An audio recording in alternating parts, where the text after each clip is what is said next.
He is one of our elders, our board members here at Lebanon, and I am thankful to turn the mic over to him this morning. Hey, good morning, everybody. Hey, Chris. How you doing? Good, how are you? Blessed. Good. Truthfully, Rusty's really here to check up on you. Don't let anybody.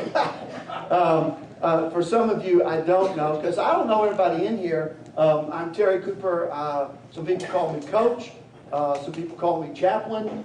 Some people call me Chap. Some people call me Rev. And since I'm in a bar, no, I won't say the other stuff that some people call me. But I'm one of the board members or elders. It gets changed all the time. I think based upon what the IRS definition is. But that could change because I'm at the end of this year, I'm a free agent when it comes to the board member thing. And so my contract will be up for negotiations. And so therefore, based upon, I didn't get too many chuckles on that except for Rusty. So based upon my pay, that could change. So if you know anybody out there, I am a free agent at the end of this year. We'll double your pay right here. Yeah. Some folks would double my pay to get me out, so that's okay. I have a few special guests here this morning. I get them here because I promised we'd go to City Barbecue afterwards. And so food still works, right? But I'll talk a little bit about them in a few minutes. But I'm always happy to be here. Rhonda and I, if you don't know Rhonda, she's sitting back there. And we, probably about a year and a half ago, moved downtown. So we're urbanites now and absolutely love it. Probably wish we'd have done it a long time ago, but we'd have got rid of the kids a lot quicker, but that would have been good too. And we're almost down to 0 kids. But this whole millennial thing I'm not really sure about because they just want to keep coming back. And I'm not real comfortable with that thing, to be honest with you. I grew up, it's like 18, you're out, never want to see you again. Okay, you're on your own, get out of here. All right, if you don't make it, you don't make it, sorry. Okay. All right, Todd, have we got my first slide? So here's what we're going to do. Hey, is this a clock for me? Yeah. Right? Yeah. Got 2 of them there, actually. I know, man. What's that 5:15? Oh, that's the date. Oh, okay. All right. So okay, I got till 10 o'clock tonight. Good deal. Okay. No. I thought today, because everything's been we've been doing all the Old Testament stuff. Not that that's bad, but sometimes that can get a little tough. And Rusty's done a great job with it. So today I thought I would just kind of tell you a little bit about me and about what my journey is. I'm a former youth pastor, student minister for a large church on the south side. That in private, I'll tell you the name of that church. And I've had a fairly thriving youth ministry of 75 to 100 kids and spent a lot of hours there. And so that's kind of where I was for quite a few years. And kind of went on a journey of saying, you know what, I'm not really sure about all this whole deal. And so just started, and God graciously opened up some doors for me on some things. When I was a kid, I grew up in Mooresville. And when I was a kid, my dad was a jack of all trades, fixed it for everybody. Like he was one, we had a John Deere ride mower, and he'd mow our yard. We had a fairly large yard, and like he'd be gone for like 5 or 6 hours. And I'm like, what is he doing? I mean, he's done with our yard. My dad was the guy that he would just start taking off down the street, and if he saw somebody strip of grass out by the mailbox and everything, he would just go, he would mow miles at a time, just mowing everybody's yard for him. And so I honestly, I thought, I don't know what he's doing. This is kind of crazy. But the older I got, the more my mom bugged us, I understood why he was out on the mower 4 or 5 hours at a time. Okay?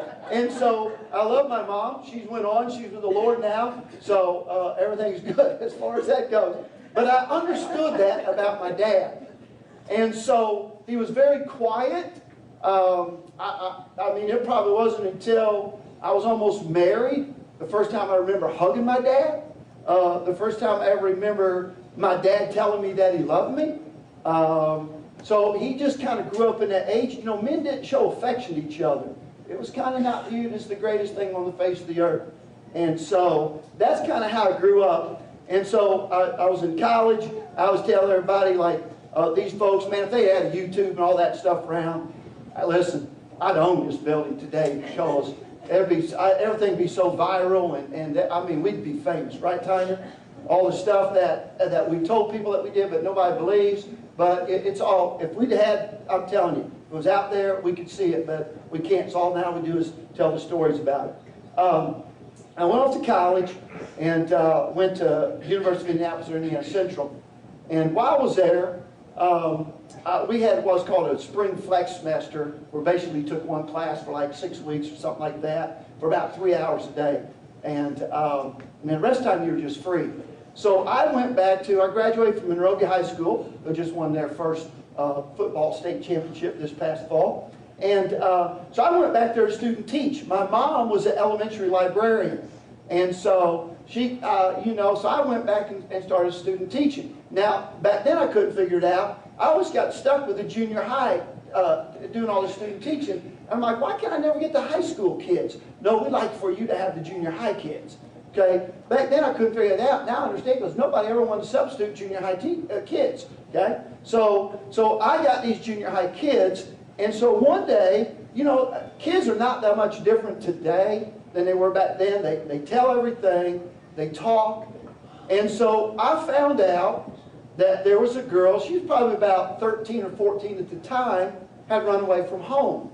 And so, because she was not in school. And they gave us a report on back then. I mean, we knew why kids weren't in school. So I knew she had run away from home. Well, back then were the cool days where we had hopped up cars, and in Mooresville, there was a McDonald's, a Pizza Hut, and a Kroger, and some other stuff. And we used to go cruising every Friday and Saturday night. Anybody go cruising? Okay? Well, what a boring crowd, man. You guys have not lived, all right? Matt told you, I mean, he doesn't even know what, forget it. Okay, so we'd take all of our old cars, and we'd go out, and we'd start Friday night, and we just had a route that we would drive around. Back then, we had 8-track tapes, so you'd have your favorite 8-track tape in, windows down, stereos cranked up, and just everybody's hanging out. Now, no, I'm not giving any ideas, but this is what we used to do. We'd all line up, we'd back in, Rusty, back in at McDonald's, pop our hoods on our car. Back then we had engines worth showing, okay? And so we'd pop the hoods on the car. So everybody thought, man, they're showing off the engines on their cars. But the truth of the matter is, this is what we used to do, okay? We'd always have one guy that would clean out his window washer reservoir, and he would clean that thing out, sterilize it the best you possibly could, and we would fill that thing with whiskey. So then what would happen is, you go into McDonald's, they didn't have free refills, but you get your drinks, and these guys, they'd always wonder, why does everybody congregate around that one car? Because they thought it was the coolest car out there. The truth of the matter is, you go up with your McDonald's cup, give him a quarter, 50 cents or whatever, he had a little electronic thing right there, and just juice you a little cup of shot in your whiskey and stuff, and everybody thought it was all cool, man. It's the greatest thing on the face of the earth. So that's what I grew up doing. So I was out on a Friday night, and I saw this young lady, and it was close to probably midnight, and so Charlie, back these days, I would need an attorney for the rest of the story. But all of a sudden it hit me, and this girl lived fairly close to me. I knew her family. I thought, what is this girl doing? It's like midnight, and she's run away. So I stopped, and I said, what in the world are you doing? She goes, well, you know, I ran away. So I know. I said, well, where are you going tonight? She said, I got my bike and backpack, and I'm just going to sleep somewhere. I said, you are not? And she goes, what are we doing? I said, I'm going to load your van up, or your bike up in my van. And it was midnight. I said, I'm not going to take you home. But we had fairly large property. We had a big barn out back, and they had an RV, an old RV.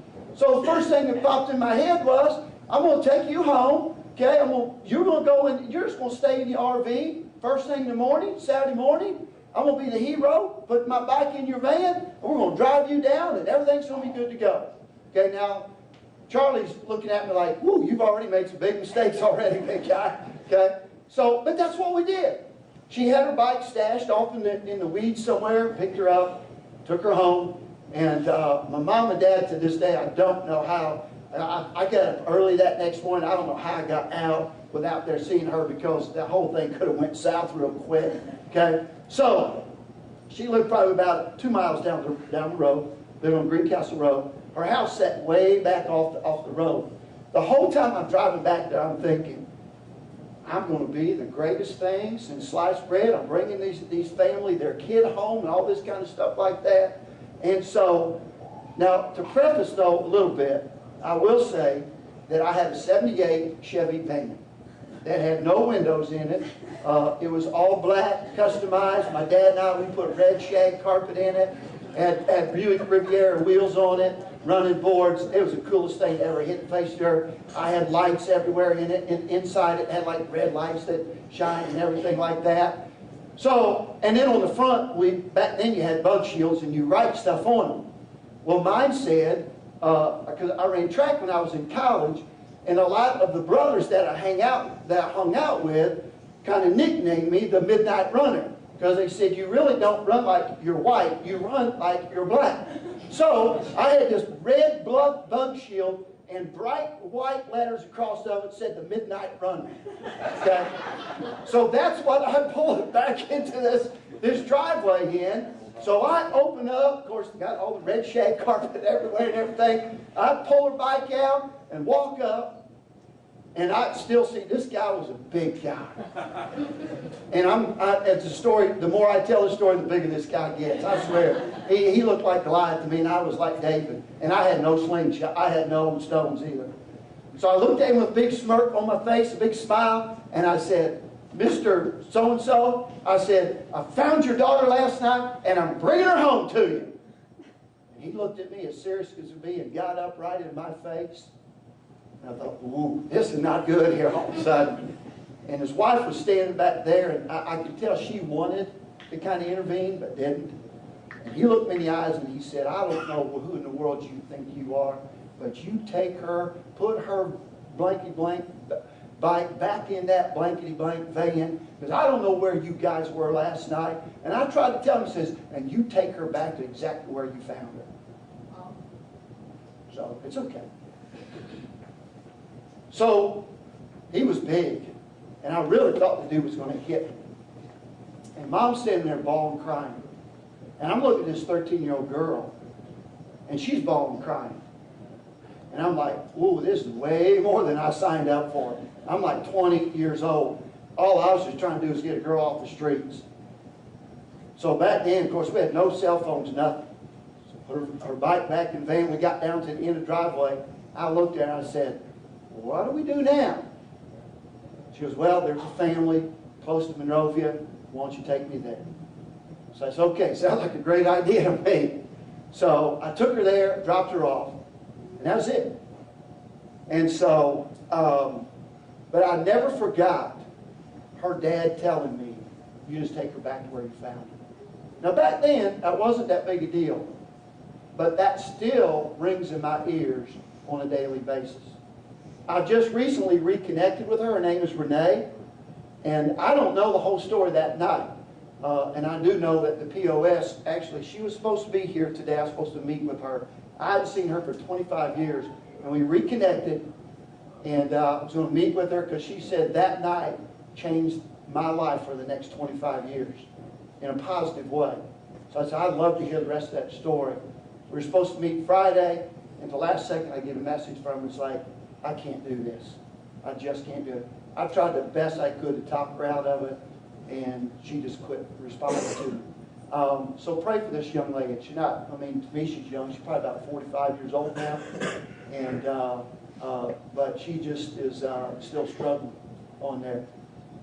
Then, when I became a youth minister, there was a gentleman, his name was Richard Hickman. He was an RV salesman, had a great RV lot. down the south side. Drove a Cadillac, a Lincoln Continental, always had a nice suit on and everything. He'd come into church, everything, and one day he said to me, hey, you want to go for a ride? I'm like, I was driving an Escort station wagon, so I would love to ride in your Lincoln Continental. He said, we're going to go minister to some folks. I said, well, let's go. I said, where are we going? He goes, just don't worry about it. Had his nice suit on and everything. It's not there anymore, as some of you remember. He took me to Central State Hospital. We walked into Central State Hospital. He had a suit on and everything. If you've never been to Central State Hospital out on Washington Street, I'm telling you, that place, I can't even describe. First of all, the smell to just walk in there, it was unbelievable. And this guy with his suit and tie on would sit down and hug those people. They'd be slobbering all over him. There's bodily waste everywhere. And I was totally freaked out by this guy. So then next week he said, hey, you want to go for another ride? I'm like, yeah. I said, where are we going this time? He said, we're going to the boys' school. This was back days, it was called Plainfield Charlton. They had a boys' school out in Plainfield. Once again, they had a suit and tie on and everything. And they had little cottages that these boys lived in. And we'd go in those cottages and he would open the Word of God. And he'd just go in there and sit and bawl and weep. And he'd love on those kids. And I could not understand that. And something about that God greatly used. He passed away about 2005. I've not been able to find too many of his family. But God used that guy to plant a seed in my life that to this day burns. His name was Richard Hickman. I was in New York City a couple years ago, and I saw this sign, and took a picture of it, put it on my phone. And I look at that sign, and the word hope can mean different things to different people. But you know, there are times when there's nothing else we can do with our kids. There's nothing else we can do with loved ones. There's nothing else we can do with friends. But we've got to take them, like I do my little granddaughters, and make them look me in the eyes and say, despite what you're going through, there is hope. There's hope. If there's not, then why do this? There's no need to do it. So this morning, I'm just going to tell you some stories about hope. All right, go to tab. I gave this title. I have no idea what these slides are. So the order makes no difference. Rock and roll. All right. This is my little dog named Indy. As you notice in her mouth, that's one of my gloves. And we have one little dog.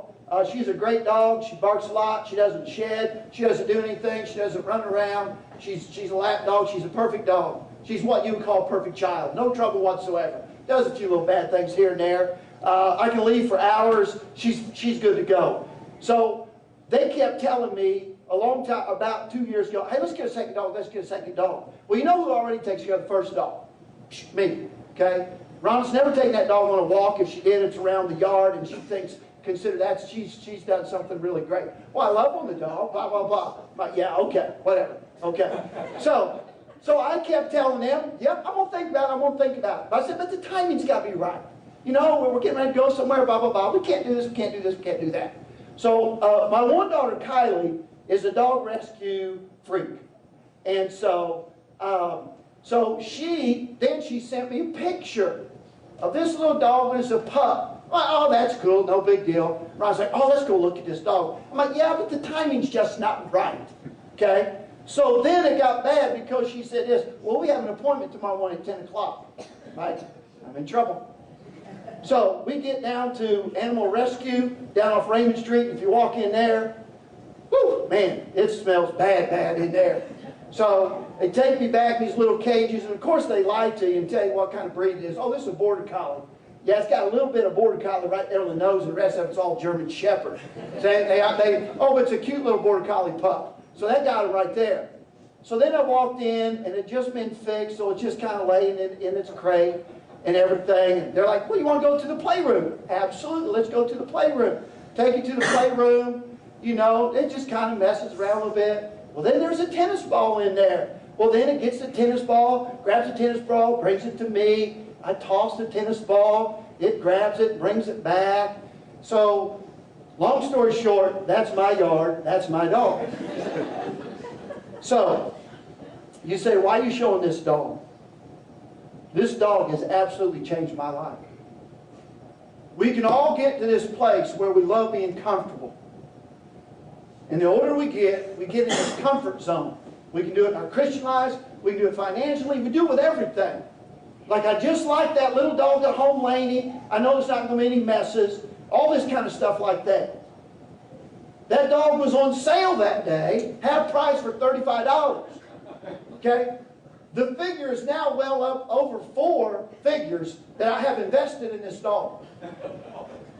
And I never know, I thought she was doing well potty trained. We have a family room that has this door, that swing door. Well, I thought she was doing great. Walked in there the other day, had this nice big high pile carpet stuff, or this rug that cost quite a bit. Said, man, some kind of smells in here. Of course, she walks in behind me, puts her nose down. I pull it up. It's just soaked. And not like one spot, but like about 5. Okay? So, I said, Rhonda, come here. I said, here's your dog. How much do you like the rug? She goes, can we save it? I said, nope, we can't save it. So it was underneath furniture. We're cutting it out and everything like that. But when I took that dog to the vet for the first time, she just had hernia surgery about a week ago. When I took that dog to the vet, he made a mistake because he got me. And he looked at that little pup. And when we got her, I'm telling you, there was crap all over her. She smelled. She stunk. And he looked at that little dog and he said, you are one lucky dog. And then he got on to say, because this was when the last big lottery hit. And he looked at me, and he looked at that dog and he said, Indy, you won the lottery. Oh, God. That is not what I wanted to hear. But every day I go home, and I go home today, I will not know what that dog has torn up, what that dog has done. And Rhonda asks me every day, so are you glad we got her? And my same response is, I don't know, I'll tell you tomorrow. I love that dog though. Because she stretches me. She has stretched me. You know what? Most of us don't want to be stretched. We're willing to give money, do this and do that. But when it comes down to getting dirty, we don't like to do that. And if you want to borrow to tear something up in your house, feel free anytime. Next slide. Oh. Hey, welcome to Sunday morning. So Thursday I come home. Yep, that's from the dog throwing up. And that wasn't just one spot. That was numerous spots throughout the house. And you think Rhonda cleans those up? Nope, nope, nope. So guess what? Listen. Folks, life is messy. It is. I don't enjoy going home cleaning that up. But life is messy. And some of you, I don't have to tell you that. You know that. This is what you do every single day. But life is messy. And John 16:33 became my life's verse. It says this. Okay, in this world, this is Terry's paraphrase. Life is going to suck. It's not going to be easy. But be of good courage and you can have peace because why? I, capital I, Jesus Christ, overcame this world. And if it says this, is greater is he that is in me than he that is in this world, a little bit of dog puke, a little bit of dog crap is meaningless to me. Who cares in the grand scheme of it? But that's my life right there. And you know what? I love it. I love it. Go ahead. Whoa. What do you think, Keith? I like it. I got an egg too sitting over there somewhere. All right. So this is part of my backyard. I took a picture of the grills because of this. we got really stretched. I got really stretched. I like my alone time. I really do. And now, anytime that I fire up those grills, I have no idea who's going to show up. None. And usually, it's quite a few folks. And let me just tell you this. Rhonda is beyond measure in she can, in 15 minutes, whip up something that looks like it took hours to prepare. She's just unbelievable. Part of me doesn't like that because if people are like, hey, can we keep coming back? I'm like, no, you can't. Okay? But everything was so good. I'm like, I know it's really good. Okay, but that's just for me. Okay? Not you. All right, next slide, Tom. I don't have stock in weather. This usually has people sitting around it. And I'll be honest, that's my hammock in the back. I miss it when people aren't sitting there. Because I know when people are sitting there, I can give them hope. And I can share love with them. All right, next slide. This is my neighbor's backyard. Front yard. My neighbor's name is Matt. He won't listen to YouTube or anything else, so I don't have any problems here. Matt's an interesting guy. When we moved in a year and a half ago, I complained very loudly about his yard. I'm one of those freak guys, like if you mow your grass and you blow it out on the street in the yard, I like to come and punch you. Yeah, I'm that guy that just really upsets me bad. If you do that, I'm sorry, but you're wrong. All right? So one day, the Spirit said this, hey, Terry, if you're so upset about his yard, then why don't you go mow it, big guy? So now for a year, I mow Matt's yard every time, every week. He sits in his chair, smokes a cigarette, drinks his vodka, and says, hey, thanks, man. I would have shown you a picture of him, but from May on, Matt doesn't wear a shirt, and it's not pretty. My next door, that's fine, you put it right there. My next door neighbor, he hears this, it's fine. Some of you even know it. He's a retired Presbyterian minister, and he asks me all the time, do you share the gospel with him? You know what I tell him? What's your definition of the gospel? Have I taken him put him in the Romans Road headlock? Absolutely not. But there will be a day that Matt will ask me, Terry, why do you mow my yard? Why? With nothing in return. Why do you mow my yard? And I'm going to tell him. So, as all people that move from the north, this side you saw the fence. The other side has a privacy fence because they moved in from Fishers and Carmel. So everybody knows you got to have a privacy fence because you don't want your neighbors looking at you. So I explained to Matt about a year ago, Matt, I'm going to put a fence around there, a privacy fence. And I justified that. I'm going to put a hot tub out there, Matt. And I said, you don't really want to be looking at me at the hot tub. He goes, I don't have a problem with that. I'm like, well, I do. Okay. So he said, well, Terry, would you at least put a gate there? I'm like, I'll do that. I'll put a gate there for you. So then recently, he's talking to Rhonda out there because we're like Tool Time Wilson, and he stands at the fence, and I talk to him every single day, more than once. We typically talk about the weather and all those good kind of things like that. So he told Rhonda the other day, he's really not going to put a fence up, is he? Because I don't really want him to put a fence up. And of course, she had to share that with me. So, this is my privacy fence.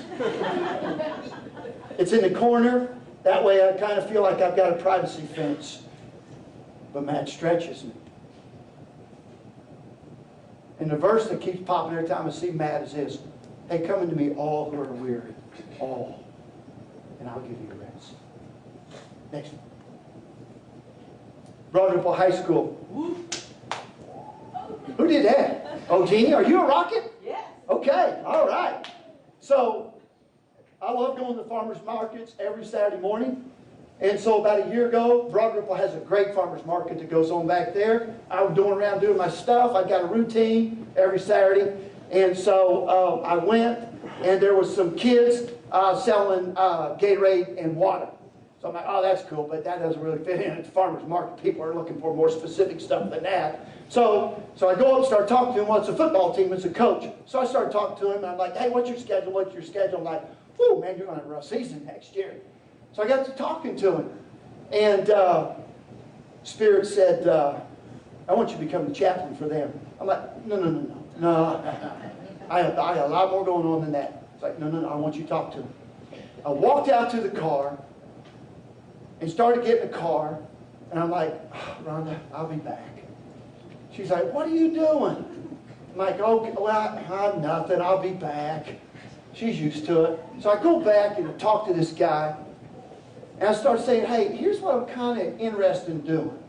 He said, oh man, when can we meet? And I was expecting him to say, now we really don't kind of want to go for that, but he's taking me up on it. So then I start to walk away, and it's like, Spirit said, well, why don't you give them the money that's in your pocket? I said, that's a great idea, because I never have any money in my pocket. For some reason, my banking account had given me allowance that morning, and it was a $100 bill. And I reached in my pocket, because I thought, oh man, I had just had some ones, because I just got some stuff. And I pulled that out, and it was already out. And the kids are sitting there looking at it. Like, uh-oh. So I said, here you go. And their eyes got like this big. They're like, well, how much change you want back? I'm like, I don't want anything back. So they don't call me chaplain because they're a little uncomfortable with that, but they do call me coach that's in charge of player development. So I like it, actually. I get to stand on the sidelines. I yell every once in a while. I yell at the other team every once in a while. I listen to what the defensive coordinator says, and I'll say it like 30 seconds later, because I played basketball, ran track, and cross country in high school and college. I wasn't a football guy, so they start talking about these red right, and I'm like, yeah, red right! And I'm doing all this stuff with them and everything. But God has opened some great doors, and actually, and the last Friday, or every Friday, Rhonda and I, mainly myself and Rhonda, would feed their team every Friday. Because most of these kids don't eat. They don't have anything to eat. And so every Friday before pregame, we would provide them with a meal. And Howell High School has since talked to me about it. But I gotta really pray about that, because that's just a lot of work to do that. All right, next slide. But go Rockets. Shane is my friend Karen. Every Thursday morning, I lead a Bible study down on the south side. I stop by the Hubbards and Cravens downtown. I've been stopping by there every single week, walk in, walk out. And one day the Spirit said, Terry, you have no idea what that girl's name is. Why do you not know that girl's name? I'm like, that's a good question. So I walked back in, I introduced myself, and I said, what's your name? Karen. So I've gotten to know Karen. So every Thursday morning, and this past Thursday, I said, hey, I'm writing a blog. I lied to her. And I said, can I take your picture? She goes, oh, yeah. Karen needs Jesus. She's a good kid, but she needs Jesus. Next slide. And that's my coffee she's fixing right there, too. All right. This is Thursday morning. One of the guys in here, if you look at the back of his head, that's him right there. Okay, he's sitting right there. This is my buddy Shane. And Wes, there's Wes has got the hat on. Wes is sitting next to him. Shane owns a company, and we started about probably 2 years ago just meeting at Panera. We didn't like Panera because they didn't have sweet tea, so we changed from Panera to Chick-fil-A. Finally, we're like, you know what, let's just do this at his place. So what we do is, we do, I don't call it a Bible study, but every Thursday morning, I have a friend that likes to write letters to encourage people. So one of the things is at the close every Thursday morning, we take and we write letters to somebody. Like this past week, we wrote letters for Karen. For me to give to Karen and just say, I just want you to know there are people out there that care about you. We've done high school kids. We've got a friend that's a police officer that's just going through cancer treatment. We've done little kids. We've done a little bit of everything. It's probably the best thing that we do every Thursday morning. Do we write to you, Ethan? This is his son. That's because you're not important. So, but Shane, this guy right here, I coached him in high school in soccer. This guy's got a heart for people. He owns a business, got a lot of people working for him. It's called Marksman. But he's more concerned about the people sitting around this table than he is the dollars that are coming in off Marksman. I mean, he's got a heart. Okay, next slide. How much time do I have left? It's right in front of you. Right in front of you. I know, but I don't know what time I'm No, supposed to be done. like on that table there. 3 minutes? Yeah. Okay. Give me a minute. I'm sorry, Robert. Just leave it on this one. This is my friend, Robert. Come on up here, buddy. You're young. Y'all have to get up here. We're not going to take a lot of time. I'm not going to tell you a lot about Robert because Robert is a juvenile. And so there's some things that I can't disclose about him. But Robert's been in trouble. I serve as a chaplain at the Juvenile Center. Rob and I met. I do programs at the Juvenile Center.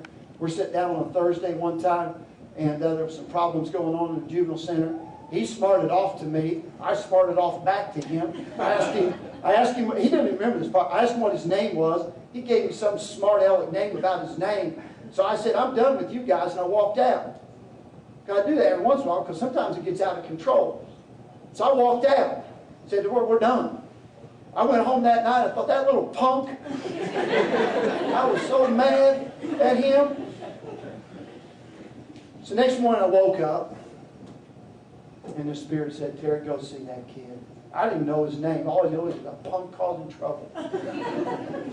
So I went in. I said, who's the kid that caused me all the trouble last week or yesterday? They told me his name. I go get him. I want to see him. We walked in there, and basically he's like, what are you here for? I said, I don't know. That's a good question. So we've started a relationship.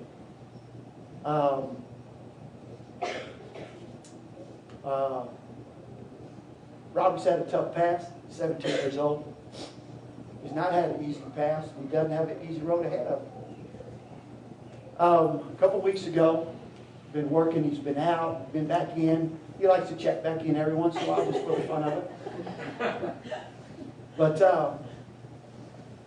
we were going to court, and the judge, I thought, pretty sure was going to let him get out and let him start some stuff. We had a great program set out for him, and there's a place in town that helps with everything. And from the week before, I thought the judge is all for this thing. So we're sitting there, and the judge, Miss Gilmore, remember this, the judge starts hesitating. And when the judges get quiet, you get worried. And they sit there and think, and they're looking at all the paperwork like we're in trouble. I wanted to say something, but I couldn't. Otherwise, it wouldn't have been good for me or him. So there's a lady sitting next to me, and I looked at her, and I said, we're in trouble. She said, we're not. I said, Lord, I need your help. Yeah. So this kid needs to get out of here. I need your help. So the judge comes back, starts talking for a minute, and I'm like, oh man. And he looked at Robert. It's okay, I'm going to let you go. And he looked at him and he said this. I haven't told this to anybody, but Ron. And he looked at him and said this. Do you know when I made the decision to let you go? You remember what he said? About 60 seconds ago. 60 seconds ago is when I said, Jesus, I need your help. Right on. I need you, man. He needs you. He let him go. And he's given us a program. I sometimes have guys that have trouble. They don't want to hang out with me tons. He has no choice. He gets me about 15 hours a week. So, Robert is an aspiring chef. In fact, some of the cookies that were broken up back there, he made. There's a place out of 42nd Boulevard There's a Crossroads Cafe. If you ever get a chance, you're on that side of town, stop in. And they take a lot of kids that have some problems and give them jobs and stuff like that. And he really wants, I mean, this kid wants to be a chef. That's his goal in life, is to be a chef. And so, the other day, I asked him, I'll be done in 30 seconds. I asked him the other day, man, where do you want to go eat at? I said, anywhere you want to go eat in the city, let's go. And you know what he tells me? Let's go to one of them steak and lemonade places. Most of y'all don't even know what they're in the hood, man. They're like in the gas stations. I'm like, seriously? Of all places, you're telling me to steak? Oh, man, they got these great pizza pocket things or whatever. I'm like, okay, so we're sitting at home. And I'm like, Rhonda, I got some stuff to do. Why don't you take him? And I looked at him and said, hey, man, you're taking her to the hood, so protect her. So then we went to this other one the other day. It's pouring down rain. And we're sitting there. It's pouring down rain. And he and I, when we talk, we just do life together. And it's pouring down rain, and these ladies were walking in. Every time, there's 3 stools in there. Every time a lady would walk in, he would get up, open the door for her. She'd walk in. He'd let him order. They'd order. He'd go to the door, open the door for him, and let him walk out. I'm like, I didn't teach him that. But Rob and I typically, every time we leave, listen, man, every man in Rob's life has let him down. Now, I looked at him one time, back when he was back in, I said, I'm going to tell you this right now, dude. I'm not going away. I'm not going away. I'm not going to leave. Every time we leave each other, first time I'm sure he got a little uncomfortable, but he responded back and tell him I love him. He always tells me he loves him. Listen, I don't know what his future is, but I know who holds his future. And I know the hope that's there for him. So, I'm a little present for Rob. Take that off.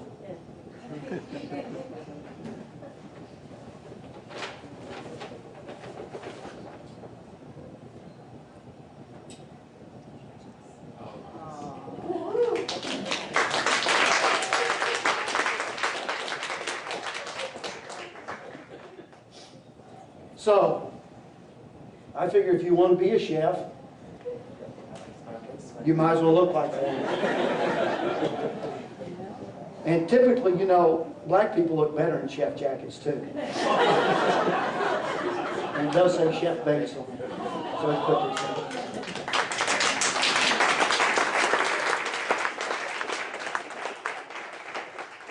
You sort of look like a doctor almost, but I ain't coming to see you. And then, of course,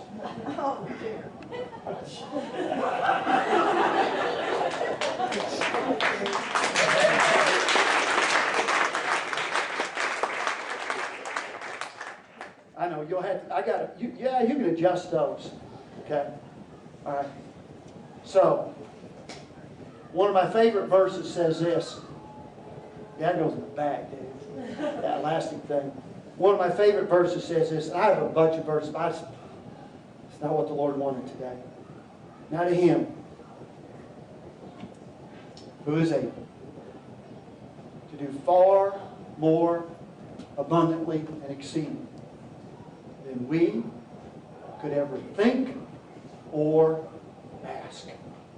According, I love this part, according to the power that works within us. Right on.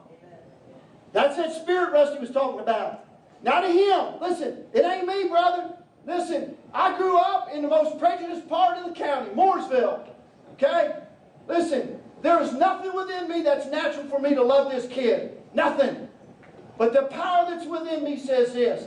I will die for this kid. Yeah, man. If that's what it takes. So I'm just encouraging. I know we go through tough stuff. I know that. I know that.